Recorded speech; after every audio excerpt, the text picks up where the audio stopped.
Yes, indeed. How are you feeling? Feeling good. How many times have you seen the film Enough. on the big screen? Okay, Enough. heard. Well, I can't relate. I haven't seen it enough, and I know. I'm just thinking like we are really going to be in store. We are in store for incredible things from you, more incredible things Yes, ma'am. from you, Ashe. Yes. We're calling it in. Claim it. You know that's the destiny. That's your Yep. destiny. So we just Yep. living in it. Um, do y'all feel like y'all gonna have lots of questions? Cause I have some. I have a list, but I wanna. I want every voice to be heard that wants to speak. So can I just get a show of hands? Okay, we have a couple up there. Y'all gonna make me work for it. That's fine. I've been eating popcorn, so. Um, all right.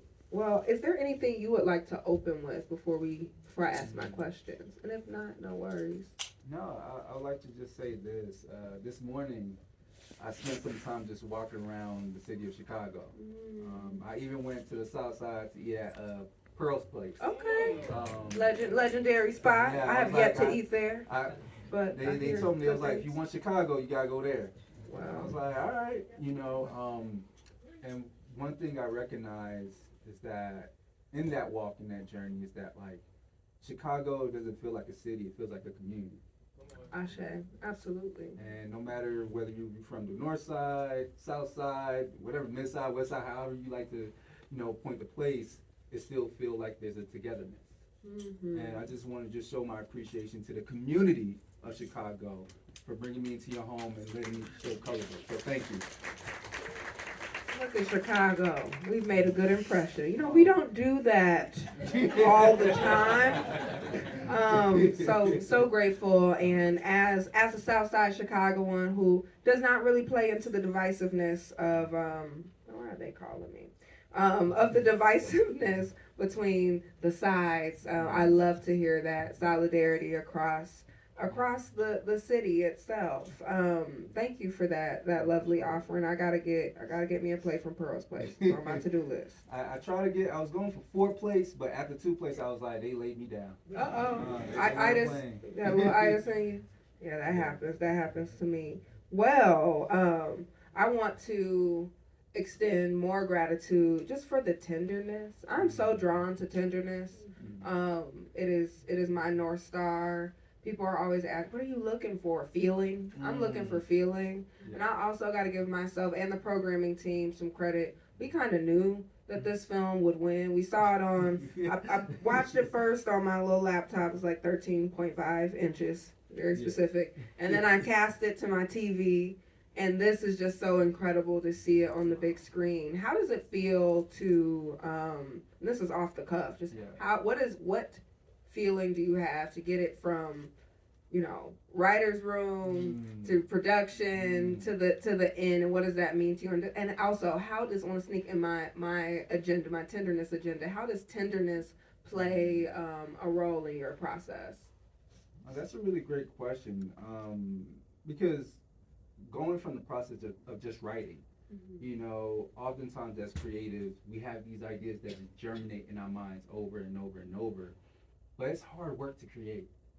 It's nasty. It feels like war, and just not war with the world, but war with yourself at times. Absolutely. Because you're dealing with discouragement as you're trying to piece the script together.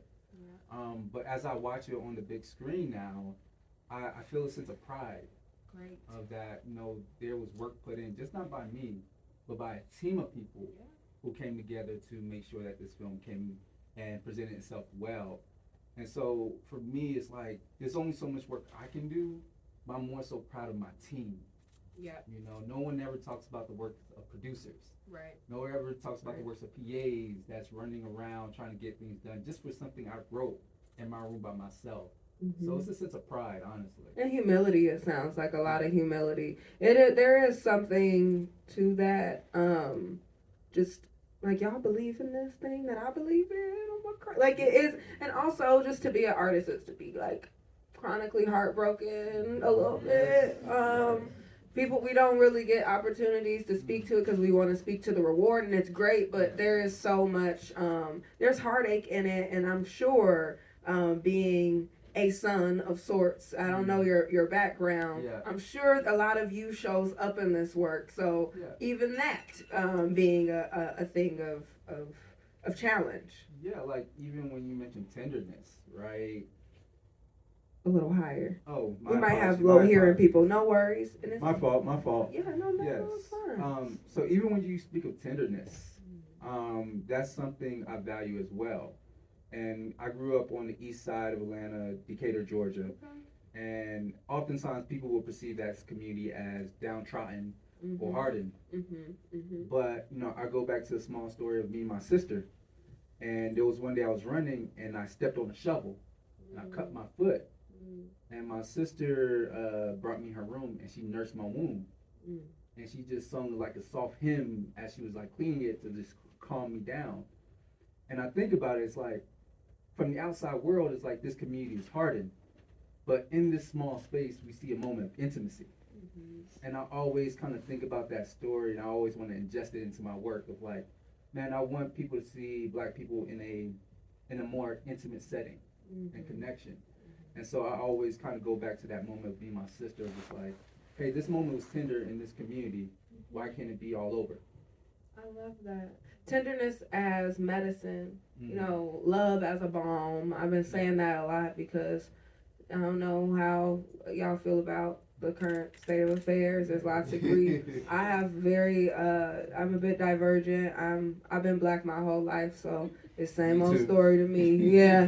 And I know one thing, love is the balm. Yeah. That hymn is medicine. Yeah. Okay. And it's an ancient thing to access, and there's black love is ancient, actually. Correct. So to have this sort of ancient understanding so potently felt and constructed in many ways, because it is a narrative. It's not a documentary, though the people in the film feel like my cousins. I'm a neurodiverse person as well. I grew up with navigating being neurodivergent in Chicago public schools. Wow. And I'm here today. A lot of people count us out. Clap for. Yes. And clap for everyone who is neurodiverse. Yeah. And navigating a world that is not always looking to support and looking to be an allyship with folks who are navigating things differently. Could you speak to that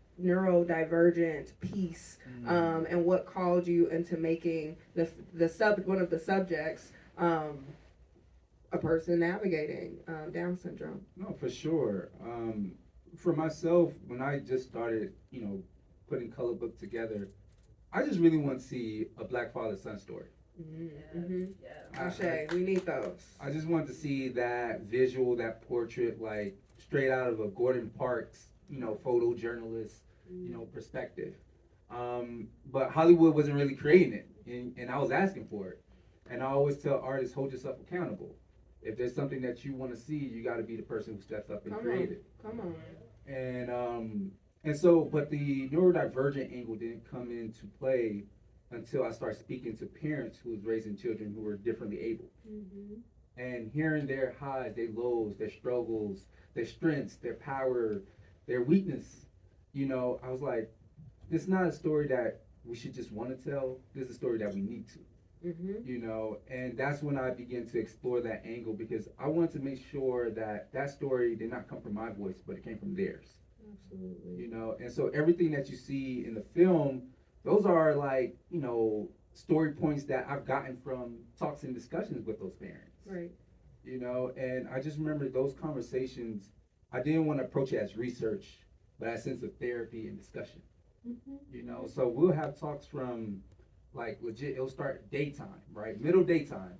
And then by the time I hang up the phone, I'm like, oh, it's night, but it was a sense of healing just to have a communication. So I would say it really came from the parents who was raising children who had Down syndrome. And I wanted to make sure the power came from them. Absolutely. I was just going to ask, were you in community with people with Down syndrome growing up? But it sounds like the story came to you and then you built layers, which is, we all got layers. Some we like, some we don't like, some we run from, but for you too, and it is almost a dirty word, I feel, specifically in the context of a Black American context where it's like, yeah, he's a little different, but we don't want to speak to it, right? There's like this shame. It's like, no, like this is a part of diaspora as well. Are people that are differently abled or disabled. Some people have reclaimed the term disabled, so I want to bring that into space too. Exactly. And all around, just the importance of showcasing the brilliance of people who are navigating this life is what it is, not just the world, but life. We're living history, and so I'm so appreciative of you for documenting. I said across the way I was doing Native Son, so I had to kind of bounce between screenings. I'm doing a lot of that over the next few days. But Native Sons is all about Black masculinity and all of its beauty and challenge and yeah, Black. There was this resounding sentiment in the theater across the hall that Black people, Black men, in particular Black boys, deserve their stories to be told in a joyous, righteous way, in an authentic way. So, yeah, that's my anything you want to. I have other questions, but do you have? It looks like you have a response. No, I'm with you, sister. I'm agreeing. I'm nodding. I'm saying yes. All snaps. Absolutely. All snaps. Do you see the color book, I'm adding an article, but color book as part of a broader conversation about healing in the Black community, especially for Black families navigating these complex or, sort of shrouded, unseen challenges? And it's kind of a two-part because I really am interested in getting to know you.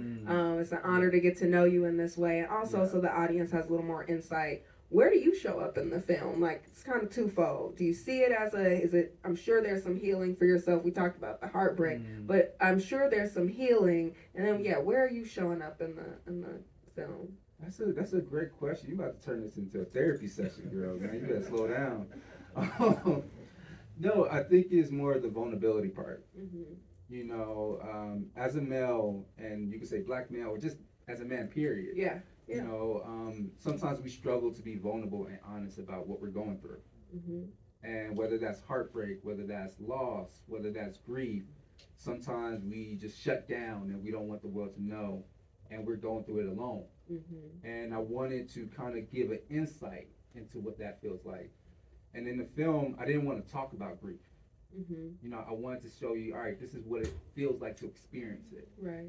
So a lot of times you just hear or you just see Lucky just staring blank, right? But you know what he's going through simply because you've been there yourself. Anyone who's lost, right? And when I'm talking about loss, I'm not speaking loss from the perspective of death of someone. If you've been heartbroken, if you lost a friend that, you guys were close, but now that person's across the country. And those might be the worst, honestly. Yeah. Friend heartbreaks, don't recommend.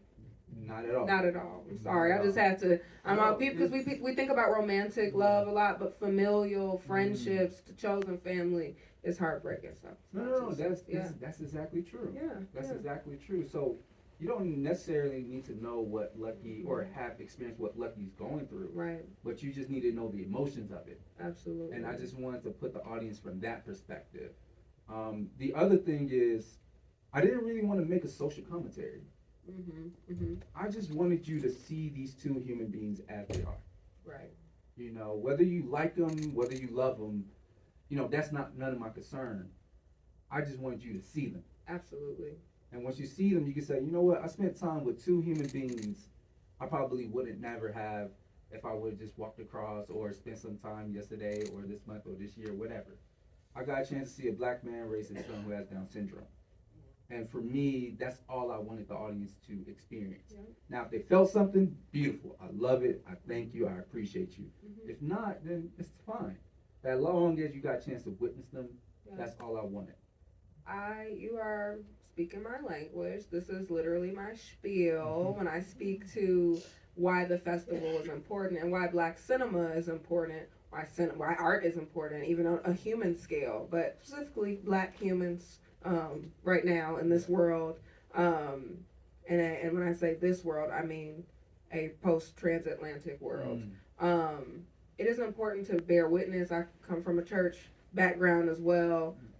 So testifying and bearing witness is a big part of Black American tradition.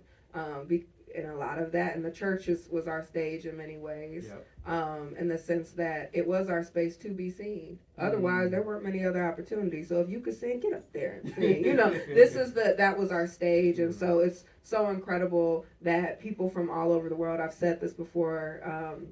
We have films representing 18 different countries. Yeah. So there's filmmakers flying in. We have a filmmaker, I don't know where they maybe, not to put him on blast, he probably took a potty break, but from Brazil, right? So now she's getting this perspective of a black man or what could be a black man and raising his son with Down syndrome. And now we're having intimate encounters with people. We might just walk past in the street. We've all seen people with Down syndrome. We live in the world. We've all, been shared a bus ride with a single father, right? But how often are we having those conversations? So I really appreciate that point. It's like, if you hated it, that's good too, right? Because you spent time with it. It's important to not like things, y'all. It really, really is. It teaches you, interrogate why you don't like things as well. And interrogate why you enjoy things. And I think beyond, the matter of preference and what we enjoy, it's just important to hear the story. Agreed. Yes. Agreed. Another thing for me that was like important was, even within the community, we don't really often get the black perspective. Because we seen, films like Peanut Butter Falcon, Coda, and to name countless others, which are beautiful films, by the way. Yeah. Like, I love those movies. Of course. But a part of me felt like, I was like, where's the black visual? Right. And then doesn't necessarily have to be what's the black story, but what's the black visual of just seeing I love that. a black person who's in this state and in this experience. And for me, that was very important as well to project, because oftentimes we're placed on the center right of the screen and never the center, or center left or left to the side, but not directly in focus.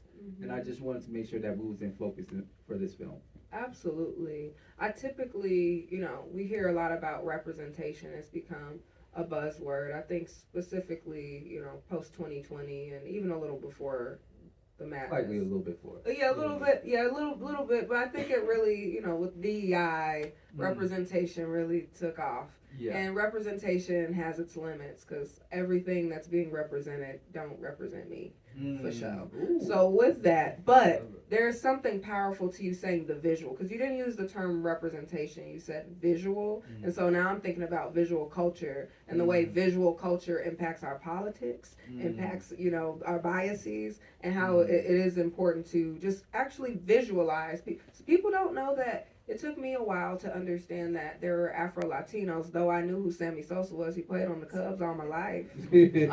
But just the cognitive dissonance of like seeing something and it being informed that Latino people were other than black. You know what I mean? That's like a very small example, but really just exposure to visual culture.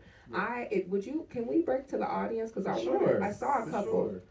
Please. Okay, let me see those hands one more time. Show of hands. Okay.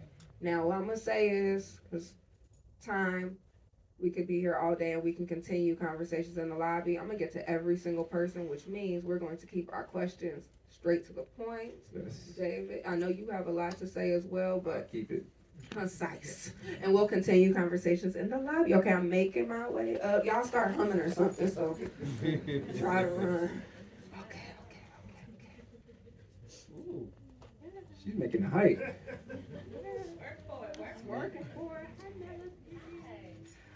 First of all, remarkable. I'd be remiss if I didn't acknowledge you for telling the story without telling the story. I think that's such a hallmark of incredible cinema. And I am a special needs mom, by the way. So I want you to know, my son has had cerebral palsy since infancy. He's now an adult. So it really resonated, because sometimes you don't see those layers. Yeah. You can typecast them by looking at them, but don't understand that they can emote and they have layers and sensitivities, and you need to have space for that humanity. So I thank you for that. Question. In the film, did you intentionally, or is it even a reality, make nods to John Q and Pursuit of Happiness. I was wondering about that, and if so, I just thought that was brilliant. But I didn't know. I said, I guess I'd ask No, if that was an intentional cinematic reference. You know what? You're one of the first people who pointed that out. It was a slight nod. Usually I don't like nods. I just think, hey, keep the story the story, keep the truth. But when thinking about what is something special that could happen between this father and son, I thought about John Q, and that was one of my favorite films growing up. My family, we used to watch that film on DVD relentlessly. And so I just wanted to give a slight hint to John Q. It was brilliant because it wasn't a mimic, but it was an honor, and I got that. Yeah. So, Thank you, Queen. Hi there. I completely agree. Thank you so much for creating such a wonderful film. It was absolutely beautiful. Continuing your thought on visual culture, which I absolutely loved, I wanted to ask also about another reference that I may or may not be picking up on. Is Carrie Mae Weems' photography. And I was just struck by how beautiful the cinematography and lighting was in this film. And yeah, I just wanted to ask you about that, the impact of Carrie Mae Weems on your work, and also just the visuals of Atlanta, because it felt kind of like a love letter. My family moved a few years ago, so I've Oh, gotten to wow. know it. Wow, no. Well, thank you so much for that question. And you hit it right on the head again, 2 for 2. Carrie Mae Weems was a big influence when creating Color Book. I really studied photojournalism when preparing for this movie. So Carrie Mae Weems, Saul Leiter, Gordon Parks, Cartier-Bresson, like those were, photographers that I admired when thinking about how do I want to visualize this intimate portrait between the father and son. And Carrie Mae Weems' Kitchen Table series was a direct reflection of that. But again, I wanted to make it in my voice still about, well, what's my perspective on it, rather than just mimicking Carrie Mae Weems. But her Kitchen Table series about what happens at this table, the love, the hate, the struggle, the wounds, the healing. I wanted to present that in Color Book as well. So thank you so much for picking that up because that's a direct reference. Beautiful questions. My goodness. Can I see the rest of the hands? I'm sitting with my brother here. Are there other hands? Okay, we're gonna keep them real quick. Love y'all. I just wanted to ask about the casting of the young man who played Mason. There you go. I'm sorry. I want to ask about the casting of the young man who played Mason. Yeah. How were you able to find such a skilled actor in the Down syndrome community? Was this a difficult process? To be honest with you, I didn't find him. I would love to take credit for finding him, but I didn't find him. It was my producer who ended up reaching out to a friend about financing, but their friend said, "Hey, I know a child, who has Down syndrome, and he's really close to my family. Hey, let me touch base with him and see would he be interested." And the young man, his name is Jeremiah Daniels, and he actually stays in Denver, Colorado. And so he sent his audition tape, and 5 seconds in, he had this smile that just made everyone on the call want to smile. But we ended up bringing him for a chemistry read with Will Catlett, the lead. And after we did the chemistry read, I pulled Will to the side. I was like, "What do you think of him? What's your thoughts?" And Will looked me in the eyes and said, "That's my son." He was like, "That's my son." And from that moment on, I was like, "Well, then that's your son. That's it." And then there we go. But it was very hard to cast a child who had Down syndrome or who has Down syndrome simply because the arts isn't often presented in that community enough. And so parents aren't aware to get their children involved in those spaces. And so I feel like this film could at least open the door for that possibility for more children and more stories to be told similar to Color Book. So beautiful. I need another show of hands. I'm sorry, y'all. She all over the place. All right, just making sure. I gotta have a route system. So there. After every question, just raise your hands for me so I'm not running around the room. Love y'all. My question is, how did you make a film about a tough situation without it being focused on, Black suffering? Because I know that's something that people are discussing more and more nowadays, is that we want to make media that tells the truth about what it is that, the Black experience, without really focused on that struggle. And I feel like you did a really amazing job of doing that. In that, I find that often films that are about Black struggle seem to be towards a white audience because Black people. I mean, you don't need to be explained. We don't need to see that on the screen. That's our life.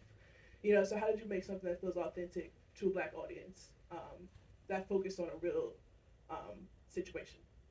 Oh, man, amazing question, and that makes me really think just even about the process, because I wasn't thinking about the Black struggle or even the idea of making a positive Black film. I didn't want to make that either, because I didn't want it to feel like a fantasy. I know Toni Morrison speaks about that, about like not making Black fantasies, because then it would, divert from like what the realness of our experiences are. And so for me, it was just like leaning into like, all right, what's real? There's positive moments, there's struggle moments, there's happy moments, there's sad moments. Life is a full circle, not nothing that's just half. And I just try to lean more into that of just like, what's the honest truth of their experience? And because I'm naturally Black, I don't have to try to make a Black film or not try to make a Black film. I just have to just pour out my heart onto the script and let that do the talking. So it's sometimes I would say, man, we just need to turn off our brains and just leave with our hearts with telling the story. And who it appeals to, it appeals to. If white folks love it, great. If Black folks love it, great. If nobody loves it, then fine. But as long as it's my truth, I can live with that. Show of hands, y'all, with people who have questions. Okay, I'm standing next to that. You've been on it. Now, where are my people? Right there. Just one more, two more. Okay, now I'll remember that. Just 2 quick comments and a question. First of all, thank you for this beautiful love story. Thank you. And I just love that you explained the choice of Black and white, because until he pulled out a cell phone at the end, I wasn't sure what time period we were in, and that was fine. I love that it's timelessness of that. And then also honoring and highlighting mundane ritual in our lives, from making the breakfast, focus on the hands, even following all the way through to the cook at the restaurant, and just putting the oil. Grace in those moments, space in those moments, and that was highlighted so beautifully for me. That really resonated with me. I was back to the comments. And then I never thought about if a loved one dies in a car accident, that someone has to go and get their things. Yeah. That was moving for me. I never considered that. And my last question is what's next for this? Like, how can people see this moving forward from this moment? No, thank you so much. I wanted to point out one thing you mentioned about timelessness. I kick myself in the foot, in the shin all the time when I see that cell phone being pulled out. I'm like, David, why did you have him do that? And we didn't have any other takes without him doing it. And I'm just like, ugh. So, no, thank you, sister, for pointing that out, because I kill myself over that a lot. So, and that's just artist guilt sometimes. But I think what's next for us is, please spread the word. Our main focus is getting distribution to put this film out worldwide. I really want this into movie theaters, whether it's just a small release and then we go to streaming. But what I'm recognizing is the community needs to start advocating for it.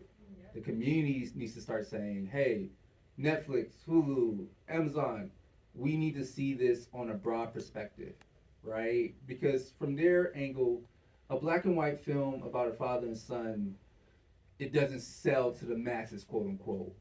But we see here, people don't have a problem with black and white. They actually like it in black and white. So we just need to continue to advocate for it, continue to demand, hey, there's this movie out, Color Book, that people need to watch, and we're not often seeing. So if you could go on your social media or spread words within your friends, or even reach out to people who are in networks such as Netflix or, Apple or whoever, and just say, hey, you executive, did you see this film called Color Book? We need to broaden this movie worldwide. So please just reach out. I'm on. Thank you. Thank you. I got my sister here, or sibling. We're not making assumptions. And there's another hand. Was it up here? Okay, I got you. First of all, I just want to say you do such a beautiful job of accomplishing your concept of just bringing us into these people's lives and just presenting them as they are. Yeah. And I think through that, this film is so introspective and like you're really situated into a train scene or like on the bus, like all these places that you take us to. You don't go too fast with it. You let us sit in the moment. Yeah. And so I was so curious, like with this child actor that you have, how did you balance the solemnness of like being in a moment and introspecting, and then the joy and innocence of a child, especially a child actor? No, amazing question. I think what happens with that is allowing your child actor to just be. You know, I think we're, as directors, we're always trying to direct. And my focus is, David, just allow. If he smiles, if he laughs, if he gives you a wink, roll with it. It feels true, it feels honest. If there's moments where you just need to guide him a bit, just nudge him. You don't need to transform Jeremiah into someone he's not. Same way with Will. My cast, I approach them simply as I personality cast. Who you are, I'm casting you for you, not for you to transform into something else. And just by allowing them to be themselves, such as Jeremiah, you know, it just comes naturally. It's actually the two concepts that you mentioned are one and the same. So I just think it really deals with just like looking at who the person is and leaning into their personality traits and what they're giving me.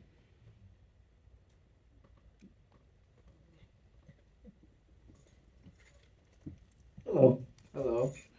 So the balloons played a significant role throughout the film. Yeah. And from the beginning, I felt like Mason's connection with the balloons had something to do with the memory of his mom.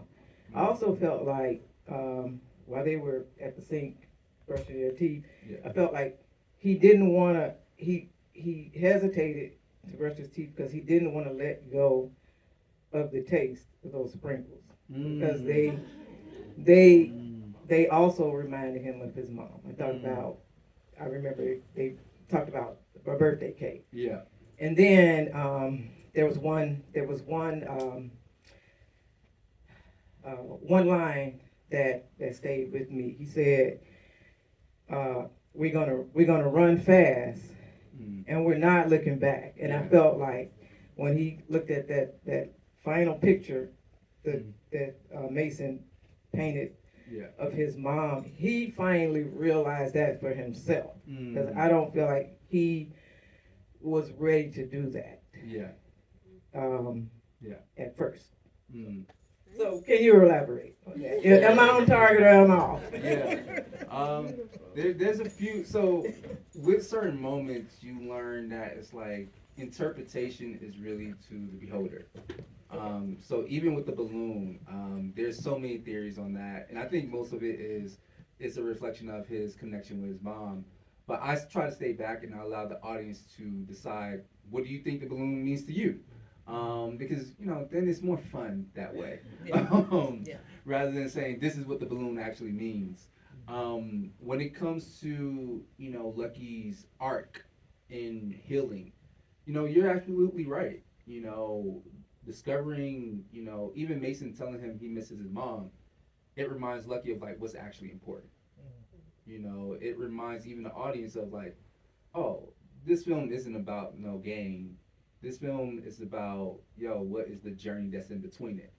And so I feel like just that revelation with the picture and Lucky's connection was like, his grief is now coming into a more focused direction.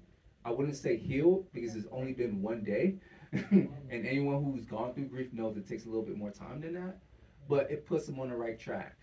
As it relates to the sprinkles on the mouth, in the side of the mouth, or the taste, I'll let you have it. I'll let you have it. If that's what you're rolling with, then I'm with you, sister. I love that. At this time, I'm going to ask that we take conversations to the lobby. Yes. Stick around for more films. There's lots of popcorn. Thank you guys so much. There's toast. There's merch. Take a piece of Black Harvest home with y'all. Thank you again, Mr. David Fortune. Thank you guys.